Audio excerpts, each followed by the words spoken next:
Bag काढा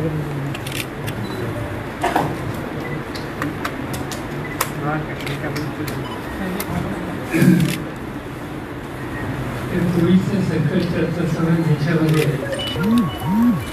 ते विश्वामध्ये आणि आपण आपल्या देशाबद्दल सीधीच विचार करतो. देशामध्ये एक 2-3 प्रांतामध्ये त्याची परिस्थिती अधिक गंभीर आहे. त्याच्यामध्ये महाराष्ट्राचा उल्लेख केला जातो आणि महाराष्ट्राचा जो मी उल्लेख करतो त्या महाराष्ट्रातल्या सगळ्या जिल्ह्यांची परिस्थिती जर पाहिली तर पूर्वीचं अधिक संकट हे सुरुवातीच्या काळामध्ये मुंबई, पुणे, नाशिक, जळगाव, सोलापूर या परिसरात होतं. त्यामधलं मुंबई आणि जळगाव या ठिकाणी सुधारणा आहे. त्या ठिकाणी दिवसेंदिवस पेशंटची संख्या कमी होती. जी काही उपाययोजना करण्याच्याबद्दल तिची काळजी घेतली आणि त्यामुळं आज या सगळ्या परिसराचं चित्र बदललं. पण जसं मुंबई सुधारते तसं काही करण्यासाठी दिसते. त्याच्यामध्ये पुणे शहर आहे, पुणे शहरात पुणे परिसर आहे, नाशिक आहे आणि सोलापूर.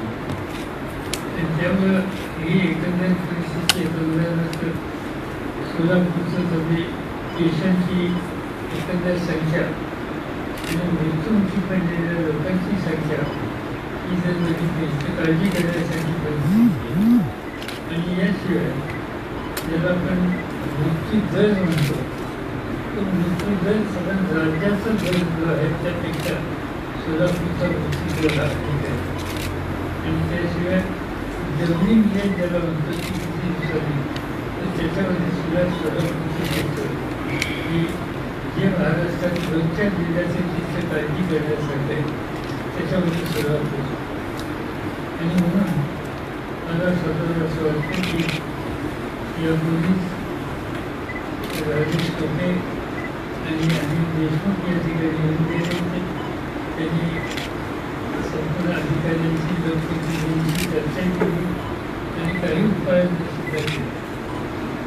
परंतु आजची एकंदर स्थिती आणि आवाज बघितल्याच्यानंतर मला स्वतःला असं वाटतं की आपण चर्चा करू आणि त्याच्यात बार्शी, अक्कलकोट आणि बार्शी, अक्कलकोट आणि दक्षिण या 3 ठिकाणी या जिल्ह्यात सुद्धा पूर्णात्मक परिस्थिती शहराच्या बरोबर काळजी करण्यासाठी आणि 3 तालुके आणि शहर याच्यामध्ये परिस्थितीची काळजी करण्यासाठी आणि सगळं बघून आम्ही असं ठरवलं आणि पंचांनी सुचवलं की आरोग्यमंत्री हेल्थ मिनिस्टर स्वतः ते ठिकाणी जावं, अधिकाऱ्यांच्या बोलावं, लोकप्रतिनिधींच्या काही सूचना असतील त्या जाणून घ्या. अधिकाऱ्यांना या ठिकाणी या परिस्थितीला तोंड द्यायला त्या गोष्टींची कमतरता वाटते. ज्यांना राज्य सरकारची आणि केंद्र सरकारची मदत मिळण्याची आवश्यकता आहे अशा गोष्टी आपण जाणून घ्याव्या आणि या आठवड्याचे उद्या मुंबईला जाऊन संबंधित लोकांना या संबंधीचं आपण माहिती बांधावं. याशिवाय हे थोडंसं अधिक बारकाईला बघण्याच्यासाठी प्रशासनाच्या एका अधिकाऱ्याला या ठिकाणी पाठवावा हा विचार केला. आणि उद्या 21 किंवा 22 तारखेला आज मुख्यमंत्र्यांची जी सल्लागार आहे त्याचं नाव अजय मेहता हे राज्याचे सचिव होते. त्यांना या बार्शीला जा त्यांची सूची बघा आणि त्या ठिकाणी आणखीन काय करायचं या संबंधीचा आढावा घेऊन नंतर राज्य सरकारमधून त्या संबंधीचं पावलं टाका आणि या पद्धतीने आपल्याला काळजी घेतली घ्यावी. या हेतूनच आजची या ठिकाणची बैठक आहे. याशिवाय दुसरं काही कारण या ठिकाणी यायचं नाही. मला आठवतं की इतिहासाचा हा भाग आहे की एक शहर संकटावर मात करणारं स्वातंत्र्याच्या आधी इतका असा होता की तिथं वेगवेगळं मात करण्याच्यासाठी आपलं वेळोवेळी अशी साथ होती, अशीच मानसिक स्थिती होती. आणि त्यामध्ये ज्या ज्या ठिकाणी अधिक काळजी घेऊन यश मिळवलेलं होतं अशा गावांच्या जिल्ह्याच्या सोलापूरचा इथे सोलापूरचा आणखी एक वैशिष्ट्य कदाचित स्वातंत्र्याच्या आधी चळवळीमध्ये ब्रिटिशांचे राज्य असताना अगदी मर्यादित काळाच्यासाठी ब्रिटिश राज्य घडवायला एकच शहर यशस्वी झालं होतं ते म्हणजे सोलापूर. आणि म्हणून हुतात्म्यांचं शहर म्हणून ज्याचा आपण घेत असतो त्या ठिकाणी अवताच्या देण्याची खबरदारी तिसऱ्या सरकारने देशाच्या स्वातंत्र्यासाठी केली. आणि त्यातून ब्रिटिशांच्यावर आपण जे मात करण्याला यशस्वी झालो त्याला काय अवघड नाही. आणि त्यासंबंधी सोलापूरनी जर साहित्यात रस्ता सोलापूरला घेतला तर सगळं दहा रस्त्याला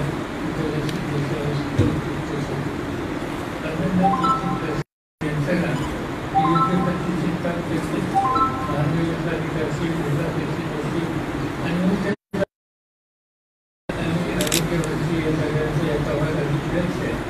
त्यामुळे आज फक्त त्यांना राज्य सरकारने आणि केंद्र सरकारने बऱ्याच गोष्टी आणखी काही मदत दिली आहे. त्याच्या अर्थसुद्धा आणि याच्या सेवेच्या मधून साधनं हवी त्याची उपलब्धता करून घेतली पाहिजे. आणि कर्मचारी वर्ग या ठिकाणी नेहमीची आवश्यकता आहे तो करून दिला पाहिजे. सूचना केल्या की शहरातल्या महानगरपालिकेच्या काही क्षेत्रातल्या ज्या आरोग्य सुविधा आहेत त्याच्यामध्ये कमतरता राज्य सरकारने काही अनुदान आणि त्याचं माहिती दिली बदल केली पाहिजे. आता या सगळ्या गोष्टी आम्ही घेतल्या आणि आम्ही तिघही राज्याचे मुख्यमंत्री आणि राज्याचे अर्थमंत्री या दोघांच्या कामावर गोष्टी घालून आणि या सगळ्या कमतरता दूर करून आपण इथे जे काही प्रयत्न सवन अधिकारी कर्मचारी वर्गाचं कोरोनावर मात करण्याच्यासाठी जे चालू आहे त्याला आम्ही हातभार लावू एवढा सरकार होईल. साहेब, आपण आता आढावा घेतला, आरोग्यमंत्री सुद्धा होते सोबत. साहेब, हे चूक काय झाली असेल नेमकी आपल्या काही निदर्शन म्हणजे ही त्रुटी कोणती राहिलेली आहे की ज्यामुळं राज्याच्या डेथ रेट बरोबरपेक्षाही आपल्या शहराचा रेट हे आले? थोडंसं कसं आहे की खरं सांगायचं जे शहराच्या काही भागात त्याचा म्हणजे काही तुम्हाला सांगायची गरज नाही. पण पूर्ण भाग आणि त्याचा काही प्रकार परिसर हा शहरी व्हिडिओ येतो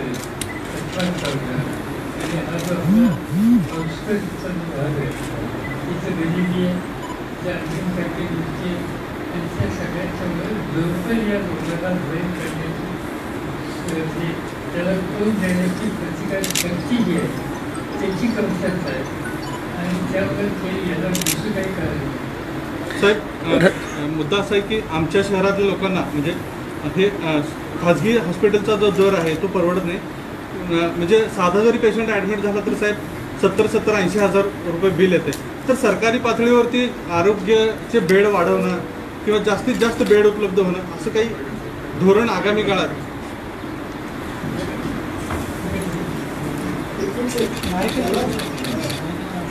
त्याला अनुसरून असा प्रश्न म्हणजे आपण बारामती पुण्यामध्ये देखील असं नाही त्याला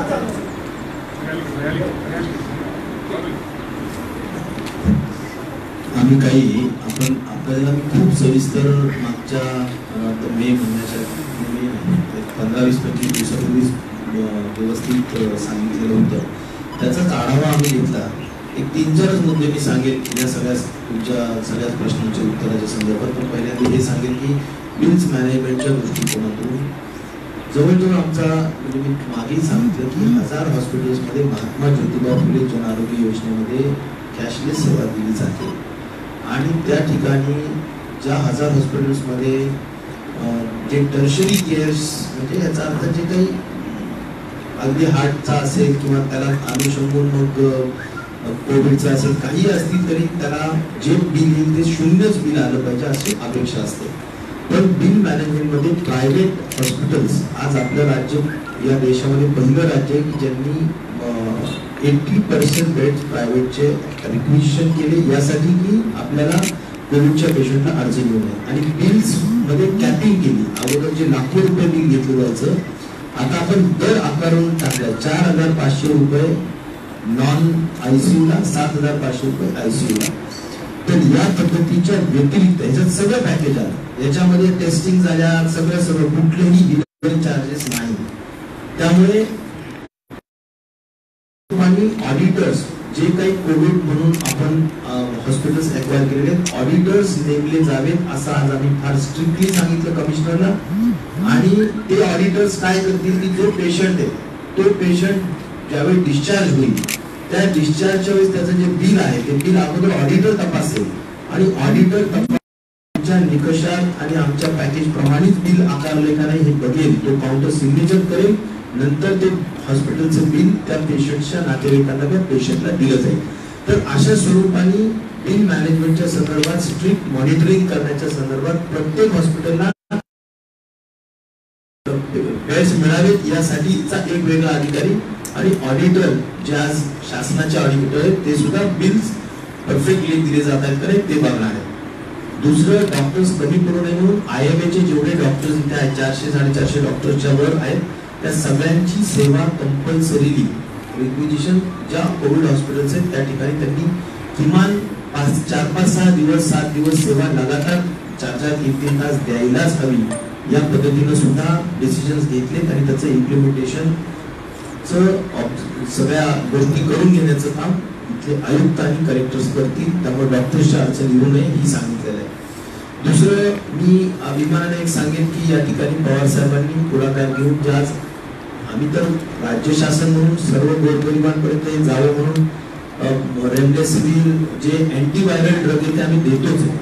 पण ते बाजारात म्हणजे आमच्या सगळ्या हॉस्पिटल्सना मुबलक प्रमाणात येऊपर्यंत जो काही मधला पिरियड आहे तिथं कॉम्पॅशनेट ग्राउंडवर साहेबांनी CSRच्या माध्यमातून काही जवळजवळ 500-600 इंजेक्शन्स रेमडेसिवीरचे उपलब्ध करून दिले आणि अशा काही हॉटस्पॉट्सला आम्ही ते आवर्जून दिले. इथे सुद्धा आज आम्ही 80 रेमडेसिवीरचे इंजेक्शन पवार साहेब स्वतः बरोबर घेऊन आले आणि त्या दृष्टीने मला म्हणायचं की एक गोरगरिबांना श्रीमंत लोक कुठेही घेऊ शकतील पण गोरगरिबांना हे उपलब्ध करून देण्यासाठी मोफत या ठिकाणी उपलब्ध करून देण्याच्या दृष्टिकोनातून CSR मधून साहेबांनी ते उपलब्ध करून दिलेले आहे. त्याचबरोबर टेली ICU हा सुद्धा एक कंपल्सरी भाग आम्ही या ठिकाणी केलेला आहे आणि इथे एकदम तज्ञातले चांगले तज्ञ दिल्लीमध्ये बसून सुद्धा या ठिकाणी टेली ICUच्या माध्यमातून सेवा देतील. तशी जी काही 2 MBPS ची लीज लाईन घेण्यात आलेली कलेक्टरकडून आणि ही सेवा येणाऱ्या 2-3 दिवसाच्या आतमध्ये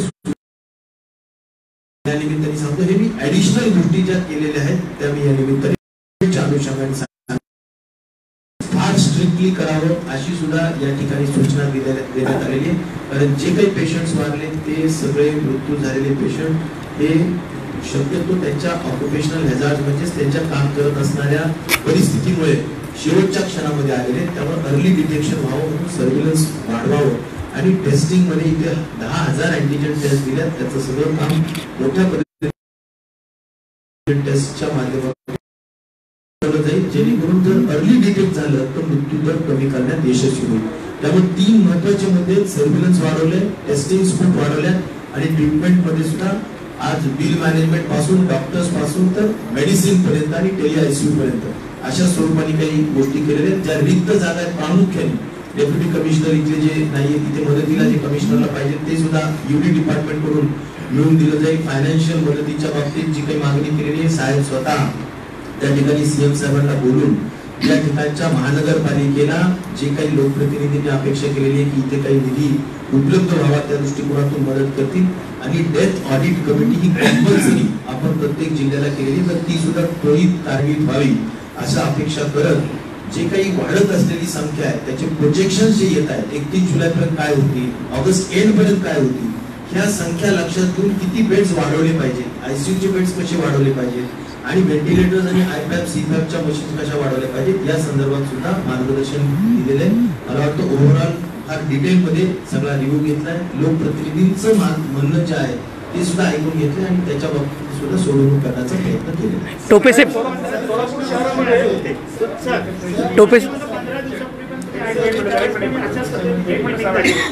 त्या दरम्यान काय झालं आणि आत्ताच्या दरम्यान काय झालं? शांतराव तिथे येण्याच्या पूर्वी 4 दिवसाच्या पूर्वी मला आमदार प्रेमसिंग शिंदे यांनी मला कळवलं की विशेषतः त्यांचा मतदारसंघ आणि तो जो परिसर आहे तिथली परिस्थिती दिवसेंदिवस चिंताजनक आहे. सोलापूर शहराची सवय विशेषतः त्यांच्या मतदारसंघ आहे. त्यावेळेस साहजिकच आम्ही माहिती घेतली आणि त्याच्याकडे विशेष लक्ष देण्याच्या उद्देशाची गरज वाटली म्हणून ही ॲक्टिव्हिटी. साहेब, सोलापूर शहर कामगारांचं शहर आहे. लॉकडाऊन पुकारलेलं आहे. हातावरचं पोट असलेले जे मजूर आहेत, विडी कामगार असतील, यंत्रमाग कामगार असतील, त्यांच्या उपासमार होऊ नये, रोजीरोटी होऊ नये यासाठी काय सूचना केल्या आहेत का, उपाययोजना काय केल्या आहेत? या मी काही लॉकडाऊनमध्ये या सरकारने जे काही निर्णय घेतले त्याच्यात काही अधिकार माझ्या हातात नाही, सरकारमध्ये नाही. पण या शहराच्या संबंधीचा माझा काही होणारा वर्ग आहे, मी काही देणं लागतो. आणि त्यामुळे मला असं वाटतं की एकंदर ही जी 3 शहर आहेत जसं मुंबई, जळगाव, नाशिक आणि सोलापूर ही संबंधीची अधिक काळजी. मी मुंबईला मी असतोच आणि या 3 ठिकाणी सुद्धा स्वतः जाऊन आपण या कामात लक्ष घालून हेतून आलो. साहेब, प्रश्न असा आहे की सोलापूर शहरामध्ये प्लाझ्मा थेरपीचा एक प्रश्न अडचणीत आहे, कारण त्याची मान्यता अद्याप मिळाली नाही. दुसरा प्रश्न असा आहे की वाढता कोरोनाचा प्रादुर्भाव लक्षात घेऊन जवळपास प्रशासनाने 200 बेडची मागणी केली, पण शिबिर म्हणजे शासकीय रुग्णालयाकडून 100 बेडच अलाउड झाले. तर ह्या संदर्भात आपण काही सूचना केल्या आहेत की बाबा प्लाझ्मा थेरपीच्या बाबतीमध्ये मान्यता आणि बेड वाढवण्याच्या संदर्भात दोन्ही प्रश्न महत्वाचे. प्लाझ्मा थेरपी जिथे जिथे मेडिकल कॉलेजेसचे हॉस्पिटल्स आहेत त्या ठिकाणी 100% प्लाझ्मा थेरपी आपण करणारच आहोत. जो शब्द वापरला यासाठी की जिथे जिथे प्लाझ्मा थेरपी आज ज्या ठिकाणी आपण ज्याचा प्रयोग केला त्यात फार चांगल्या सक्सेस स्टोरीज आहेत. त्यामुळे ICMR कडूनची जी परवानगी लागते किंवा drug controller general of India DCGI कडून जी परवानगी लागते ती परवानगी ज्या ठिकाणी FLSS मशीन्स असतात आणि ज्या ठिकाणी ते जे टायटर्स असतात, म्हणजे बाबा जो बरा झालेला व्यक्ती असतो त्याच्यामध्ये 1:640 कॅल्क्युलेशन करून ते प्लाझ्माची क्वालिटी बघतात. त्या गोष्टी आहेत. हे जरा हे टेक्निकल गोष्टी आहेत, पण ह्या गोष्टी आहेत हे बघून मग ते त्या ठिकाणी परवानगी देतात. तर मला वाटतं की 18 मेडिकल कॉलेजेसच्या अटॅच हॉस्पिटल्समध्ये करण्याचा आमचा निर्धार केलेला आहे. त्याची तयारी सगळ्या ठिकाणी चालू आहे.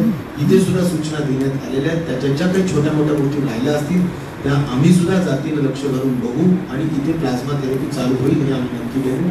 दुसरा प्रश्न तुमचा बेड्स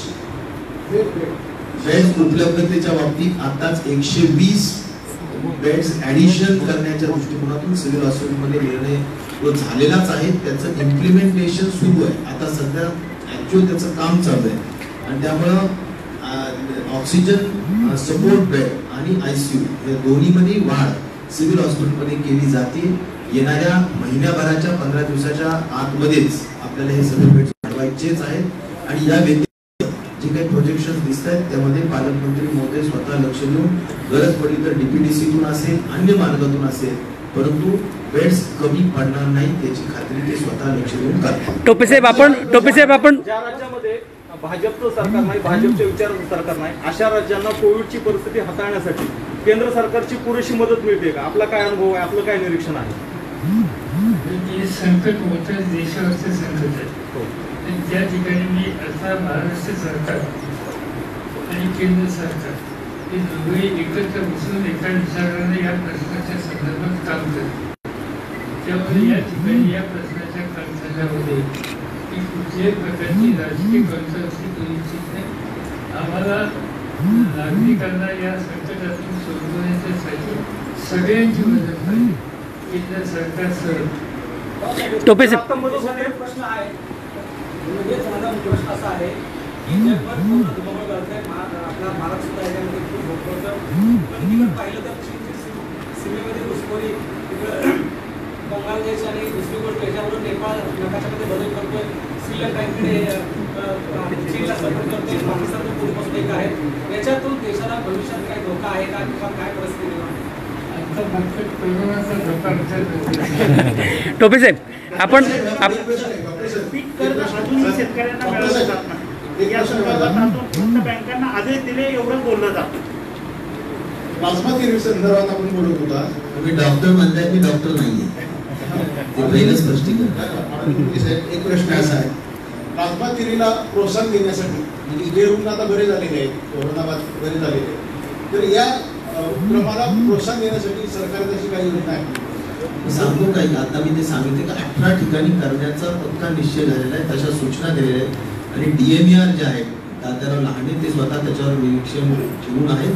आणि इथे ज्या काही ओळीवा आहेत, हे मी जे सांगितलं आता 25 लाख रुपयाला येते, ती इथे असेल तर ती आणायची, त्याचं ट्रेनिंग घ्यायचं, किंवा मग बाकीचं ते प्लाझ्मा एक्स्ट्रॅक्ट करण्याच्या काही गोष्टी होतात. छोट्या छोट्या काही महत्त्वाच्या त्याच्या टेक्निकल बाबी त्या मला सांगण्यापेक्षा मी एवढं म्हणेन की आम्हाला प्लाझ्मा थेरपीला प्रोत्साहन द्यायचं आहे. टोपे साहेब आपण 20 दिवसापूर्वी ज्यावेळेस आला होता सोलापुरात, त्यावेळेस बऱ्याच सूचना केल्या होत्या.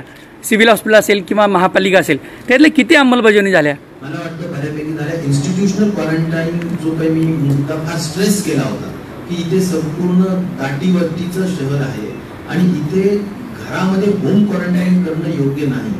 घरामध्ये तुम्ही राहा आणि पॉझिटिव्ह पेशंटनी घरामध्ये राहा हे योग्य नाही. तुम्ही जेवढे सस्पेक्ट आहेत, म्हणजे जेवढे संशयित आहेत, जेवढे हाय रिस्क पेशंट आहेत, हाय रिस्क जे खास करून कॉन्टॅक्ट्स आहेत, हे सगळे उचलले पाहिजेत आणि होम इन्स्टिट्यूशनल क्वारंटाईन केले पाहिजेत. हे मी फार आग्रही होतो. एका इंडेक्स केसला जवळजवळ 5 ते 10 पर्यंत इन्स्टिट्यूशनल क्वारंटाईन करायला पाहिजे होतं, परंतु इथे ती संख्या तेवढी नाहीये. हार्डली 500-600 इन्स्टिट्यूशनल क्वारंटाईन मला केसेस दिसत आहेत आणि ते एक महत्वाचं कारण असतं इथे स्प्रेड होण्याचं.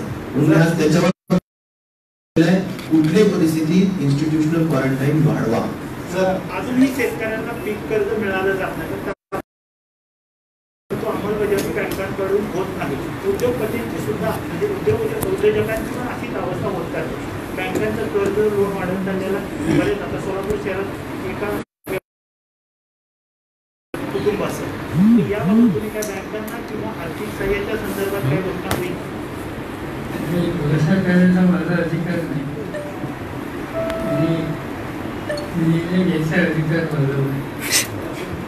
पण या प्रश्नाच्या संबंधी आता सकाळी आम्ही मार्गदर्शन सुद्धा घेत असताना काही लोकांनी माझ्या हातात निवेदनाची कागद दिली. पालकमंत्र्यांनी असं सांगितलं की या जिल्ह्यात शेतकऱ्यांना पीक बँकेचे काही प्रश्न आहेत आणि याच्यात काहीतरी मार्ग काढावा लागेल.